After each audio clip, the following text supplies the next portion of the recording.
Êxodo capítulo 20. Eu sou o Senhor teu Deus, que te tirei da terra do Egito, da casa da servidão. Versículo 2. Sob forte tensão, os filhos de Israel permaneciam ao pé do monte. Enquanto o Sinai fumegava e tremia, seus corações foram tomados por grande temor. Do alto, ouviram soar as palavras de Deus, como o som de trovões e de relâmpagos. Ao abrir o seu discurso com o Decálogo, o Senhor declarou o que seria a constituição de sua nação eleita, o seu caráter revelado ao mundo. Já vimos que antes mesmo de promulgar os 10 mandamentos, ele já havia provado a fidelidade de Israel através da observância do sábado. E as pragas derramadas sobre o Egito, desafiando os deuses falsos daquela nação, deixara bem claro de que o Senhor é o Deus supremo e o grande rei acima de todos os deuses. Salmo 95, versículo 3. Ou seja, o que o Senhor promulgara no Sinai sempre existira, como está escrito. As tuas palavras são em tudo verdade desde o princípio, e cada um dos teus justos juízos dura para sempre. Salmo 119, versículo 160. O soberano tutor de Israel precisava educar o seu instável filho. Por anos, Israel havia esquecido as palavras do Senhor, e o jugo da escravidão os tornara cada vez mais incrédulos.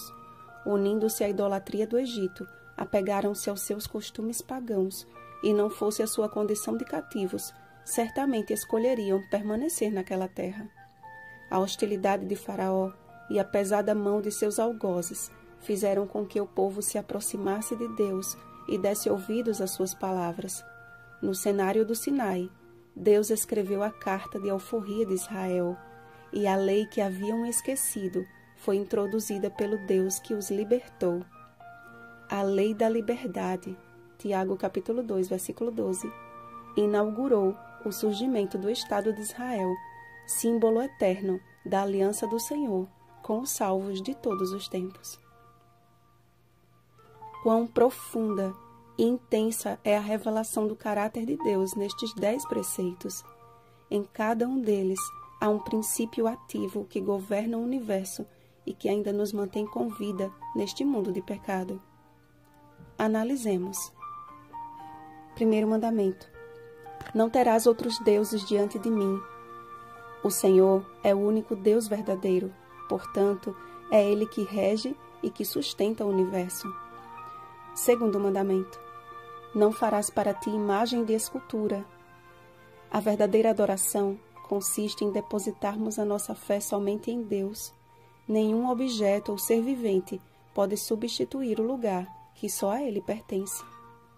Terceiro mandamento: não tomarás o nome do Senhor teu Deus em vão. O nome de Deus está diretamente associado ao que Ele é. Por isso que somente Jesus herdou mais excelente nome. Hebreus, capítulo 1, versículo 4. Por ter sido a encarnação perfeita do Eu Sou. Desonramos o nome de Deus todas as vezes que agimos por conta própria. Cristo em nós é o segredo da verdadeira obediência. Quarto mandamento: lembra-te do dia de sábado para o santificar. Estabelecido na criação, o sábado havia sido esquecido. Deus precisava restabelecer o seu dia para descanso, santificação e bênção em favor de seu povo. Fossem eles fiéis na observância do 7º dia e jamais perderiam de vista o Criador como o único Deus verdadeiro. Leia Apocalipse, capítulo 14, versículo 7. Quinto mandamento: honra teu pai e tua mãe. Os pais são representantes de Deus na terra. O respeito e a obediência dos filhos para com os pais os ensinam as primeiras lições da verdadeira educação. Por ser o único mandamento com promessa, revela o resultado prático na vida dos filhos da obediência. Honra a teu pai e a tua mãe, para que te vá bem. Efésios capítulo 6, versículos 2 ao 3. Sexto mandamento: não matarás. Nunca foi plano de Deus que qualquer ser vivente de sua criação morresse. Com a entrada do pecado no mundo, porém, A primeira folha a cair no chão revelou o seu salário fatal. Romanos capítulo 6, versículo 23.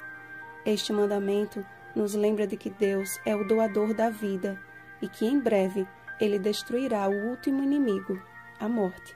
1 Coríntios capítulo 15, versículo 26.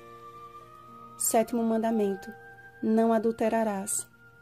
O matrimônio entre um homem e uma mulher é um dos símbolos da aliança do Senhor com a sua igreja. E assim como Ele permanece fiel, os cônjuges devem ser fiéis um ao outro. Disso depende a felicidade, a permanência do casamento e a estabilidade da família. Oitavo mandamento: não furtarás. Não precisa ser cristão para saber que roubar é errado. Ninguém gosta de ser roubado, nem o próprio ladrão gosta. Precisamos ser mais zelosos quanto à observância deste mandamento.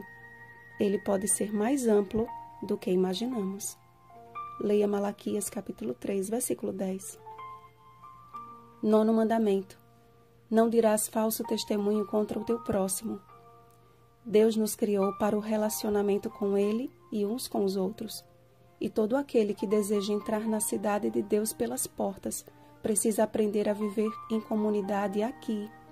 Como embaixadores da verdade, nossos lábios devem sempre declarar a verdade e nada mais do que a verdade. Décimo mandamento: não cobiçarás coisa alguma que pertença ao teu próximo.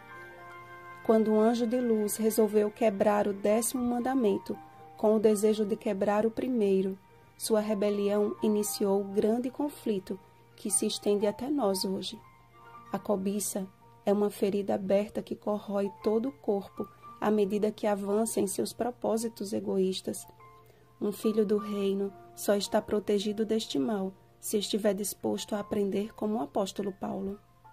Aprendi a viver contente em toda e qualquer situação. Filipenses capítulo 4, versículo 11. Confrontados por seus pecados, os filhos de Israel sentiram o peso da culpa e a sensação de morte. Como num espelho, contemplaram as suas iniquidades e perceberam a sua real condição de pecadores. Não temais, foi a resposta ao seu desespero. Não temais é a voz de Deus aos seus filhos, apontando para a graça redentora de Jesus Cristo. Hoje, somos chamados a erguer um altar diário ao Deus que nos salvou e que nos deu os seus mandamentos como um presente para que nos acheguemos confiadamente junto ao trono da graça, a fim de recebermos misericórdia e acharmos graça para socorro em ocasião oportuna. Hebreus capítulo 4, versículo 16. E lembre-se, o altar é do Senhor. Não erga degraus nele. Não queira subir ao lugar que só a Ele pertence, para que a tua nudez não seja ali exposta. Que a sua obediência seja tão somente o resultado da boa obra do Espírito Santo em sua vida. Bom dia de preparação. Salvos pela graça de Jesus. Rosana Garcia Barros.